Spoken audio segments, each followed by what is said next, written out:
እሺ ከይቅርታ ጋር አንዴ ደግነት ጥያቄ አለ ማሽን እንደ ጠይቄ ነው ታይሰው የቲክቶክ አካውንት ስለሆነብኝ ይቅርታ። እሺ ቀጥይሽ። ሁሱ እኔ በጣም ያመኝ ነበርና ከዚህ በፊት በጣም በህመም ብዙ አመታቶችን ለ5 አመት በህመም አሳልፍ ያለሁኝና የገዛ የእናቴ እህቷ ነች ሲሂር አስደረጋብኝ ነውና ያው በቁርአን ምናምን እሷ እንደሆነች ተናገርኩኝ። በጣም ብዙ ነገር ለ1 አመት 2 አይኖቼ ጠፍተው ነበረ። አልহামዱሊላህ ሰላም ነኝ። እግሮቼ ምንም ብቻ ፈተናው በጣም ትልቅ ነውና አሳለፍኩኝ። ለዛ አሳለፍኩኝና 2 አይኔ ጠፍቶ በነበረበት ሰዓት በጣም ለ10 ቀናት ነይቼ ጾሜ በሷ ላይ በቃ ማለቴ በቃ የኔን ስቃይ እንድታየው ብዬ በጣም አልቅሼ በጣም ከምንም በላይ ከምነግርህ በላይ አልቅሼ የኔን ስቃይ እሷ 2 አይኗ ጠፍቶ ካሳየኸኝ እኔ አቅሜ ባይችል እሷ ሀገር እንኳን ሂጄ አንድ መስጊድ በራሴን ብቻ ችዬ እናቴ ቦታ ላይ መስጊድ ልሰራ ለአላህ ቃል ገባሁኝ። እስኪ ታብ እናርግ እስኪ ቃል ገባሁኝና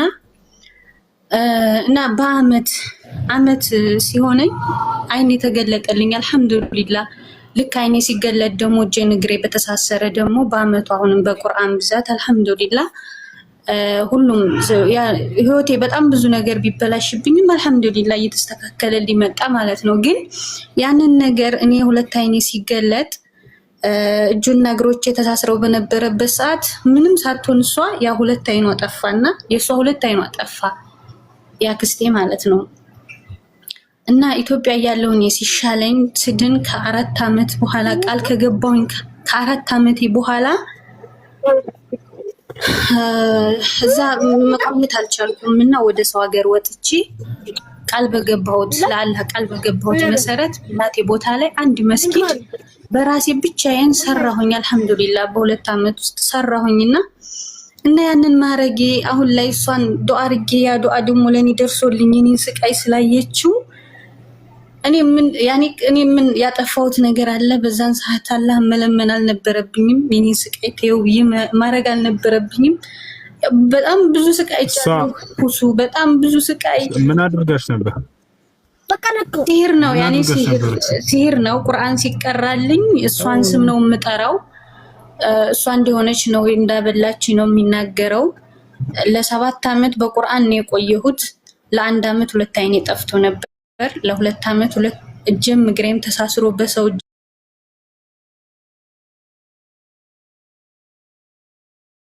ነበርኩኝ እና እሷው ራሴ አክስቴ ናት ስሟን የምጠራውና እኔ ደግሞ ወዴትም አለለም በቃ እየጾምኩኝ 2 አይኖቼ በጠፉበት ሰዓት ነው ዱአ ያረኩት። ዱአ አርጌ ግን ለአላህ ቃል ገባሁኝ እኔን ስቃይ እሷ ካየችው ለአላህ በራሴ ማንንም ሳያግዘኝ አንድ መስጊድ ልሰራ ነየኩኝና ያንን ነገር ደግሞ አሳየኝ። አሁን ጥያቄው ምንድነው? እና እንደዛ ማረግ ስህተት ነበር ወይ? አሁን ላይ እንደዛ ብዬ ማረግ አልነበረኝም ወይ ነው? አዳምጪ እህት መልስ ነው። አሁን ደግሞ አዳምጪ እሺ። የተበደለ ሰው ዱዓ ማድረግ መብት አለው፣ ሐቅ አለው በበደለ ሰው ላይ ገብታችኋል። የተበደለ ሰው በተለይ በሲህርና በቡዳ ነክተውት ከሆነ ያን ሰው እርግጠኛ ከሆንሽ በዚያ ነገር ላይ ይሄን ባደረጉት ይሄ እንደ ወንጀል አይቆጠርም። ነቢያችን ሰለላሁ ዐለይሂ ወሰለም ወተቂ ዳዕወተል መዝሉም አሉ። የተበደለን ሰው ዱዓ ተጠንቀቁ። ፈኢነሁ ለይሰ በይነሁ ወበይነ አላህ ሒጃብ፣ በእርሱና በአላህ መካከል ምንም አይነት ግርዶሽ የለምና ቀጥታ ይደርሳል። እና የተበደለ ሰው ዱዓ ማድረግ ይችላል፣ ሐቅ አለው። ግን ከዚያ በላይ ይቅር ቢል መልካም። ይቅር ብል መልካም ነው፣ የተሻለ ነው። ይቅር የሚባልለት ሰው ደግሞ ለሁለት ይከፈላሉ። አንደኛ በድሎ ከበደሉ የማይጸጸት ከሆነ ሰዎችን በመበደሉ ላይ የሚቀጥል ከሆነ ይሄ ሰውዬ ይቅርታ አይደረግለትም። ይቅርታ ቢደረገው ለምን አይነት ሰው ነው ከተባለ ኃጢአቱ ለተመለሰና ይቅርታ ለጠየቀ ሰው ነው። ነገር ግን በዚያ ሰዎችን በመበደሉ ላይ እናንተ በመስበር ላይ የሚቀጥል ከሆነ ነገም ይቅር ይሉኛል ብሎ ሰዎችን መበደልን ስለሚቀጥል አውፍ ማለታቸው ለዚህ ሰው ይጎዳዋል እንጂ አይጠቅመውም። ነገ ከአላህ ፊት እጠይቃለሁ ብላችሁ ብታስፈራሩት ለዚህ ሰው የሚሻለው ይህ ነው። ከዚህ በኋላ አውፍ አይሉኝም ነገ አላህ ፊት እጠይቃለሁ የሚለው ቆም ብሎ ያስብበታል። እና ይህ ነው እንዳጠቃላይ አሁን ይቅር አንቺም እንደዚህ አሁንሽ የተበደልሽውን ያክል ዱዓ አደረግሽባት አላህ ሱብሓነሁ ወተዓላ ሰማሽና ያን ባንቺ ላይ ያሰራ ያደረገችውን ነገር አላህ ሱብሓነሁ ወተዓላ በዚህ በምድር ላይ ዋጋ ከፍላት ከሆነ ከነሱ በፊት የሆነ አሁን ይቅር በያትና ወደ አላህ ተውበት እንድታደርግ ወደ አላህ እንድትመለስ ምከሪያት። እሱ ነው መጀመሪያ ነገሩን ሁሉኝ እሷ ናት እንደዚህ እሷ ዱዓ ነው አውፍ በሉኝ ብላ ያው አውፍ ብያታለሁ። ቤቷን ብቻ ጠይቂያታለሁ። ግን ያው እስካሁን አይኗ አልተገለጠም። ያው ግን እኔ አውፍ ብያታለሁ እና ሁሌ ስለሚያሳስበኝ ነው። ጀዛከላህ ኸይር። ድሮ ጀምሮ ማለት ነው። ሁለተኛ ጥያቄ ሰላት ላይ ምራቅ ምንትን አኪታማት እንዴት ነው? አኪታማት ችግር የለውም፣ ሶላትን አያበላሽም።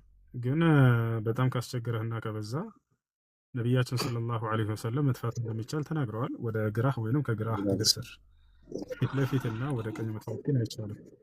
ነቢያችን ሰለላሁ ዐለይሂ ወሰለም ለዚህ ማስረጃ ሲናገሩ ምን አሉ? ኢዛ ቃመ አልዐብዱ ዩሰሊ ፈኢነማ ዩናጂ ረበህ ፈላ የብሱቀነ አሐዱኩም ቲጃሃ ወጅሂሂ أو عن يمينه ولكن عن يساره أو تحت قدمه اليسرى له عنداችሁ ሶላት በሚሰግድ ጊዜ አንድ የሚወት አድርጉ ልጆች አንዳችሁ ሶላት በሚሰግድ ጊዜ ከጌታ ከአላህ ጋር እየተነጋገረ ነውና አደራ ሶላትን በሚሰግድ ጊዜ ወደ ፊቱና ወደ ቀኙ እንዳይተፋ፣ ነገር ግን ወደ ግራውና ወደ ከግራው እግር ስር ይትፋ ብለው ተናገሩ። እዚያ መልኩ ነው የተነገረው። መስጂድ ውስጥ ዛሬ ላይ ግን ይሄን አድርጋለሁ ብትል ችግር ስለሆነ ያ ማለት መስጂድ ሊያቆሽሽ ስለሚችል ሶፍት ከያዝክ በዚያ ጠረግ አድርገህ በኪስህ ብታስቀምጠው ችግር የለም። አይቀጥሉሽ። እሺ መርሐባ። ሶስተኛ ደግሞ እንደ እንቅስቃሴስ በምን አይነት መልኩ ነው የሚፈቀደው? ለምሳሌ የሆነ ሲበላህ ምናምን እንደዚህ ጀርባህ ማካክ ምናምን እንቅስቃሴ በሶላት ውስጥ ማድረግ ለብዙ ይከፈላል። ሰብር አድርግ፣ ታገስ። ችግር እስከ ትንሽ ነገር ናካ ባደረገችህ ቁጥር ማከክ ይሄ ተገቢ አይደለም። ኡስታዝ ይቅርታ፣ በዚሁ ቀጥዬ አንድ ጥያቄ ልጠይቅ። አሁን እኔ ከቤት ማለቴ እናት አባቶቼ ወይም ደግሞ ለሰው ሰጥተውኝ ባደኩበት ቦታ የተጎዳሁትን ወይም ደግሞ ተጎድቼ ካደኩኝ እዛ ጋር እነሱን ተወቃሽ ሳደርግ እኔ እጠየቅበታለሁ? አይውልሽ መልካም ወይላቸው እህት እነሱን አሁን እንደዚያ ሰው እንዲናገራቸው ምናምን እንዲወቀሱ እንዳይሆን ነው። እና መልካም ወይላቸው በቃ አሁን ስላለፈው ይቅርባያቸውና ቅረቢያቸው خلاص። ይሄ ምድር አጭር ህይወት ነው። 50 ዓመት 60 ዓመት ለምትኖሩት ቂም ይዞ በወላጆች ላይ በተለይ መኖር ይሄ በጣም አስፈላጊ ነገር አይደለም። ያስፈላጊ ነገር አይደለም። በቃ ቅረባቸውና መልካም አሉላቸው። አጭር ጊዜ ነው የምንኖረው። ዝቅ ማለት ለሰዎች ይሄ መዋረድ ሳይሆን كفتا وما زاد الله بعفو وما زاد الله عبدا يعني بتواضعه إلا عزة كما قال النبي صلى الله عليه وسلم. عند سولة ليلوش زك بيلا الله كفتا نجاي جمر الله بس ليلو ولا جوش سلازيك انت يا باشو الناتي يكون بيها على الرفاق الشرين برجل مثل انت نتبالو أشي كاتل نيل طيب. السلام عليكم أستاذ.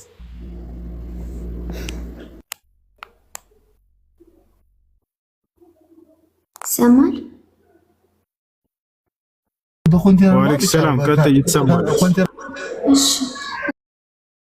እኔ የአክስቴ ልጅ ነበረና ትልቅ ነው። በፊት የእናቴን ጡት ታላቅ እህቴ ጋር የእናቴን ጡት እናቱ ታማ አብረው ነው ጣብተው ያደጉት እሷ ጋር ለእሷ ታላቅ እህቴ ጋር ማለት ነው። እና ለእሷ ብቻ ነው ወንድምነቱ ወይስ የኔን የእናቴን ጡት ስለጠባ እሷ ጋር ወይስ ለኔም ወንድሜ ነው ወይስ ለእሷ ብቻ ነው? ይግራ ስላገባኝ ለሁላችሁ ሁሉ ቆየዛ አንተ ያክስትሽን ጡት በጥብተሽ ከሆነ የሷ ያክስትሽ ልጆች ሁሉ እንዳለ ላንቺ እንደሆነ ናቸው። አብረሽ ከጠባሽው ልጅ ብቻ ሳይሆን ከሁሉም ጋር እሱ እኔ ጋር አልጠባም። ታላቅ እህቴ ጋር ነው የጠባው፣ ግን ለኔም ወንድሜ ነው። አዎ የእናትሽን ጡት ጠብተሽ ከሆነ እርሱ ለያዛች ለእርሱ ያንቺ እናት የጥቢ እናቱ ነች።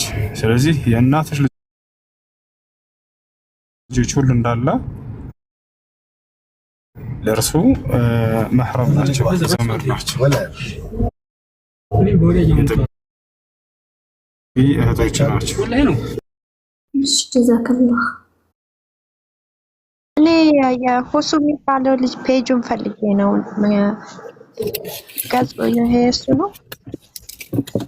አዎ ይሄ እሱ ነው።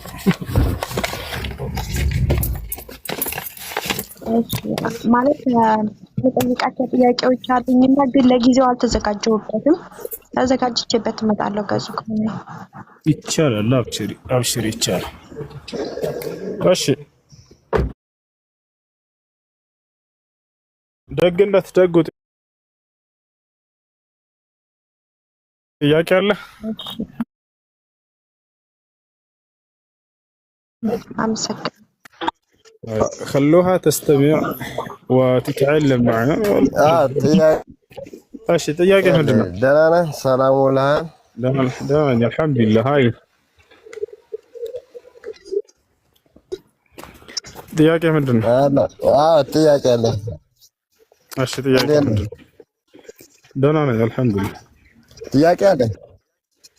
ايش تياقي يقبانا مثلا በፍጡሪሳ ጥያቄ ምንድነው? ደግነት ጥያቄ አለ።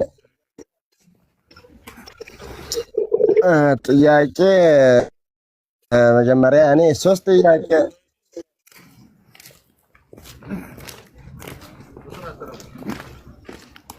ተረጋጋ እንጂ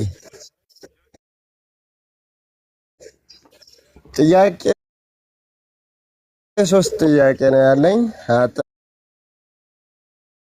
አጠር አድርጌ ነው የምጠይቅህ።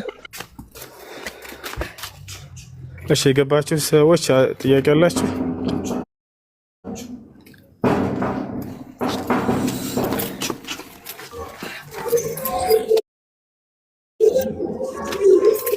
ሰላም አለይኩም ወሰላም። ወአለይኩም ሰላም ወራህመቱላህ።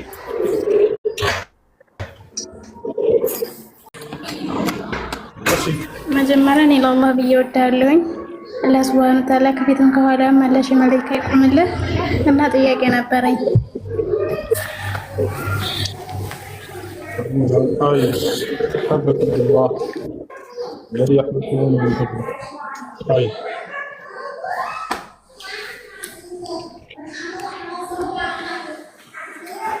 ጥያቄ ሶላት ሰግድ አላህ በሰላም ወደ እናውን ያለው ሰው ሀገር ነውና አላህ በሰላም ለሀገሬ ካበቃኝ መስጊድ አቅሜ የቻለውን እናይታለሁ ብዬ ነበርና እሱ እንዴት ይታያል? ይቻላል ችግር የለም።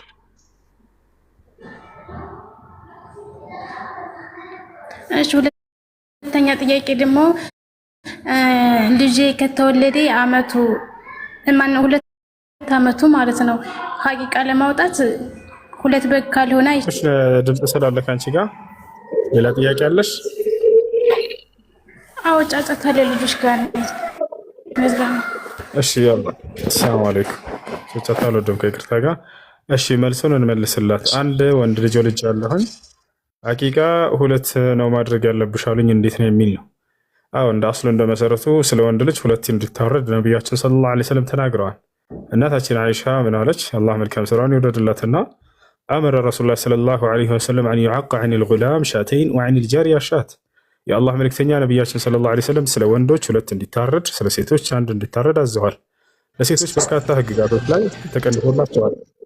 በፈጣሪ ለሴቶች በበርካታ ህግጋቶች ላይ አላህ ሱብሓነሁ ወተዓላ ቀንሶላቸዋል። ለወንዶች ከፍ ተደርጓል። እንዳጠቃላይ በዚህ ቦታ ላይ ሁለት ግዴታ ነው ወይ ወንድ ልጅ ለወለደ ሰው ከተባለ ግዴታ አይደለም። ሲጀመር አስለን አልዐቂቃ ሱና ሙአከደ ጠንካራ ከሚባሉ የሱና አይነቶች እንጂ ግዴታ አይደለም። ስለዚህ ከቻለች ሁለት ታወጣለች ስለ ወንድ ልጅ። እሺ ካልቻሉስ አንድ ብቻ ማረድ ይችላሉ። ካልቻሉ እሺ ለሴት እስከ አንድ በላይ ማረድ ይቻላል ወይ ከተባለ ለምሳሌ ብዙ እንግዳ የሚመጣባት ከሆነ ሴት የወለደች እናት ወይንም ሴት የወለደ አባት አዎ ሁለትና ከዚያ በላይ ቢያርድ ችግር የለም። እሺ ወለይኩም ሰላም ወራህመቱላህ። ሰላም ነው። ጥያቄ ምን ነበር መሰለህ? ምን እንደሚመስል ወላሂ እንጃ ገና አልሰማሁትም። ልሰማው ነው ኢንሻአላህ በኋላ ነው ተሰማው።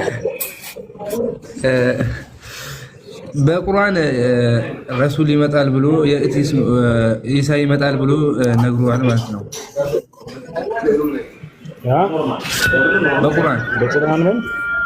በቁርአን ኢሳ ረሱል ሙሐመድ እንደሚመጡ ተናግሯል።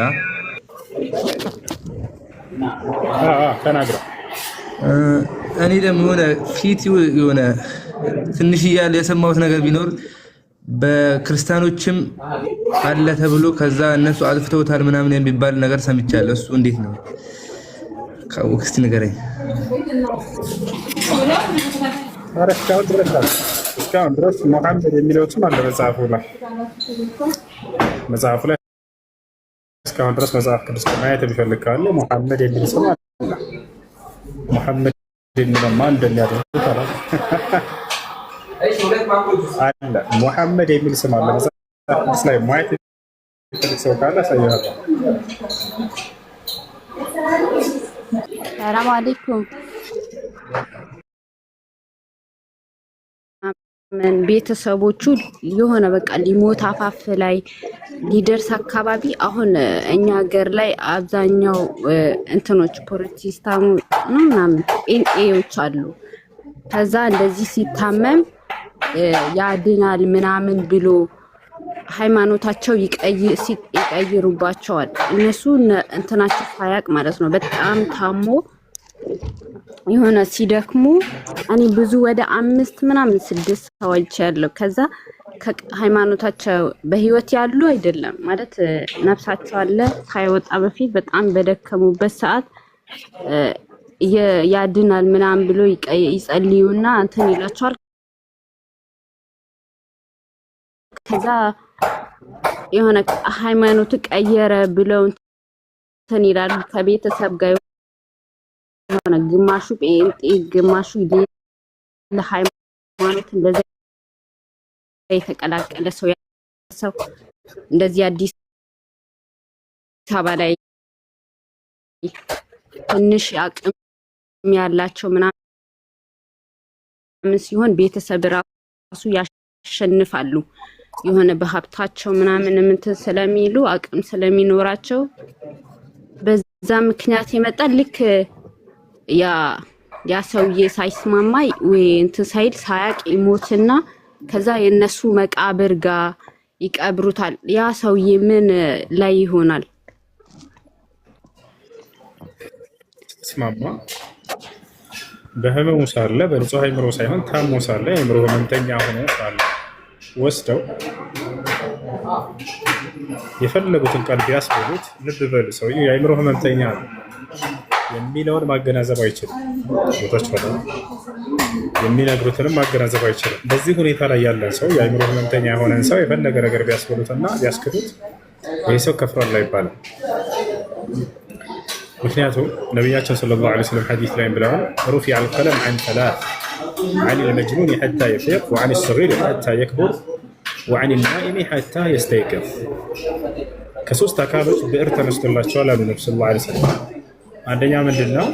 የአእምሮ ህመምተኛ የሆነ ሰው የፈለገውን ቢናገር እንደ ወንጀል አያዝበት፣ የሚናገረውንና የሚነግሩትን ስለማያውቅ አንድ ሰው እንደ ኃጢአት ይፈረድበት ዘንድ አእምሮ መስራት አለበት።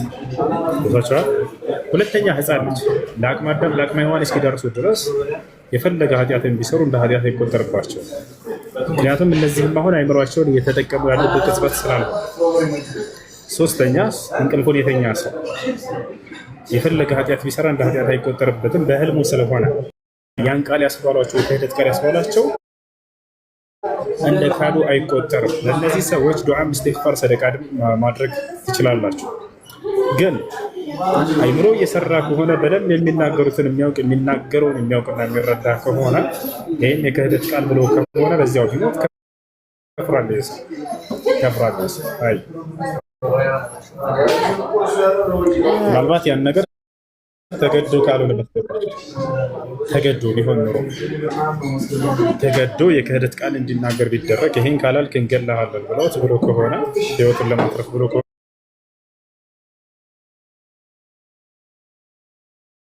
ያን ቃል የተናገረው ይህ እንደ ኩፍር አይቆጠርም።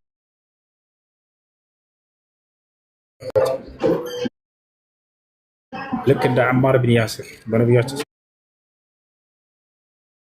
ሰለላሁ ዐለይሂ ወሰለም ጊዜ ያመኑትን ሰዎች በመግደል ተስፋ እናስቆርጠው ሙሐመድን ካስተምሮቱ ያቆማል ሲገደልበት ብለው ነቢያችን ሰለላሁ ዐለይሂ ወሰለም አማኞችን መግደል ጀመሩባቸው። ያሲርን ገደሉት፣ ሱመያን ገደሏት። አማርን ሊገድሉት ሲሉ የሚፈልጉት ሁበል ብለው ታላቁን ጣዖታቸውን እንዲጠራላቸው ነበር። ሁበል አለላቸው። ሁበል አለ፣ ፈቱት እርሱ። ከዚያ በኋላ የሰሙ ሰዎች ምን አሉ? እርተደ አማር አሉ። አማር ከእስልምና እኮ ወጣ ሁበል ብለው ጣዖታቸውን ጠራ ብለው ተናገሩ። ከዚያ ነቢያችን ሰለላሁ ዐለይሂ ወሰለም ይሄ ሲደርሳቸው ኡድዑ ሊ አማርን አሉ። አማርን ጥሩልኝ፣ አምጡልኝ አሉ። አማር መጣ። አማር ሆይ አሉት፣ ጣዖታቸውን ስትጠራላቸው ጊዜ ከልብህ አምነህበት ነበር ወይንስ ስላስገደዱ ነፍስህን ለማትረፍ የተናገርከው አሉት። ወላሂ አንተ አላህ መልእክተኛ ልቤ በእምነት እንደጸና ነው በአላህ። ነገር ግን እናቴንና አባቴን ፊት ለፊት ሲገድሏቸው ሳይ እኔንም እንደሚገድሉ እርግጠኛ ስለሆንኩና ነፍሴን ለማትረፍ ነው ያን ቃል የተናገርኩት እንጂ ውስጤ በአላህ ላይ ያመነው በፍጹም ከእርሱ ነግረኝ ቃል አልኩም አላቸው። ነቢያችን ሰለላሁ ዐለይሂ ወሰለም ያ አማር አሉት፣ ኢን ዓዱ ፈዑድ ለሁም አሉት። አማር ሆይ ተመልሰው በል ካሉ በልላቸው አሉት። ስለዚህ ሰውየው ከዚህ የምንረዳው ተገዶ ህይወቱን ለማትረፍ ያን ቃል ቢናገር እንደ ክህደት አይቆጠርበትም። ገብቷቸዋል። ወዲያው ይሄ ቁርአን አንቀጽ ወረደ። መን ከፈረ ቢላሂ ሚን ባዕድ ኢማኒሂ ኢላ መን ኡክሪሀ ወቀልቡሁ ሙጥመኢኑን ቢልኢማን ወላኪን መን ሸረሐ ቢልኩፍሪ ሰድረን ፈዐለይሂም ገደቡን ሚነላሂ ወለሁም ዐዛቡን ዐዚም የሚለው የቁርአን አንቀጽ ወረደ። ተገደው ያሉ ሰዎች እንደማይከፍሩ ነገር ግን ከውስጣቸው ከልባቸው ሰፋ አድርገው አምነውበት ያንን ነገር ካሉ እንደሚከፍሩ ተናገረ። ያ